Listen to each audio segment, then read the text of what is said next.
This one's about death. And it's kind of appropriate because this suit, a very expensive suit, was worn by a corpse before me. And if you had to answer one question about the man who died before me who wore this suit, the answer would be yes, he lived his life with passion. And that's what I'm going to talk about now. Did I live my life, if I died tomorrow, with passion? Grandma Annie said I did. The ancient Greeks weren't so much interested about money and shallow facts and houses and chariots. The ancient Greeks were worried about different things in an obituary at a funeral. When you read most of modern day obituaries, they give you the job, the accomplishment, the children, the house. The ancient Greeks were primarily interested in, did he live his life and die his life in passion? I had a waking dream. It was my own funeral. And I thought what people would say and what I would say. Sean was a tormented man. Surely one of my siblings would say he suffered terribly from osteoporosis to the point of being crippled if he let himself go. He was troubled with OCD and scrupulosity. I tried to force his beliefs on too many people who weren't interested. But damn.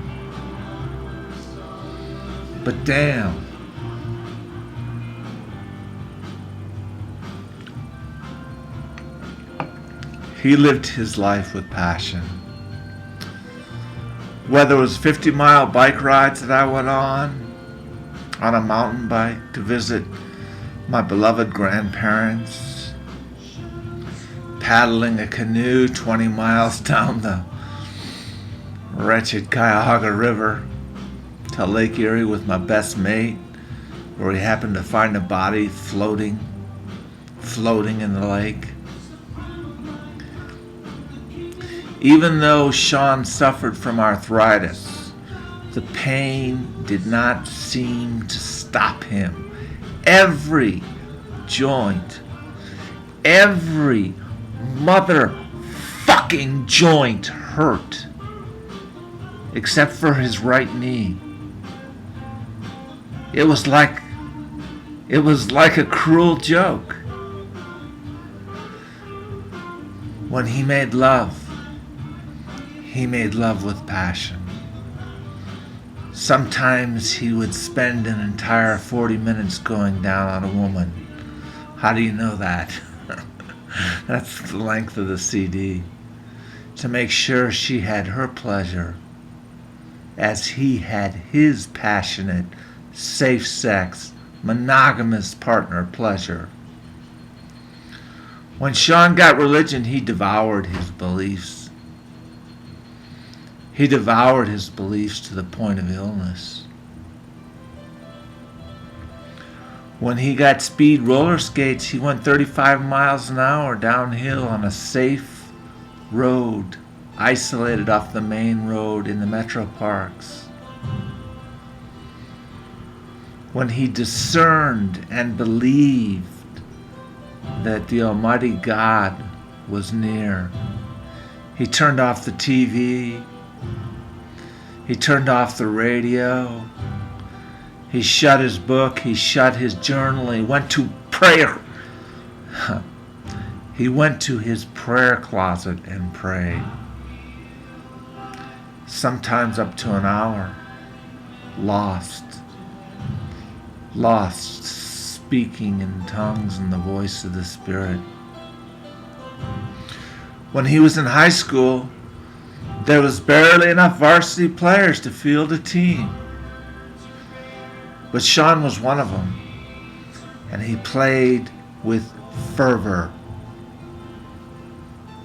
He played with fervor. He had never played organized basketball before, but by his senior year, he was voted for all-conference recognition. He once walked 10 miles in a lightning storm in heavy boots, and it was pouring so badly on the way to Salais on Riverside Road. His boots were soaked, but he couldn't take those off. So he took off every bit of clothing but his actual shorts. He hid the clothes behind a tree, knowing he'd come back and get them later, walking half naked in a lightning storm. Some might call it stupid. Some might call it irresponsible. But others might call it the motherfucking life and the motherfucking walk of a lifetime. When Sean finally realized he was physically challenged by way of his brain chemistry burning too much serotonin, he learned as much as he could about brain chemistry and aggressively sought out things that would stabilize the imbalance between the left and the right sides of the brain. He flew headfirst into an inferno. When his body was too crippled to walk, he decided to take the choice. He decided to take the choice of either not walking, staying inside, or getting a drug, Percocet, and although it's been mind-numbing, it's allowed him to function. It's allowed him to function. Some couldn't see it. Some couldn't see it at all. His family especially, they lazy, crazy, stupid, half insane, because they couldn't see the pain. Why couldn't they see the pain? Because he had so goddamn much fucking passion that he didn't express the pain!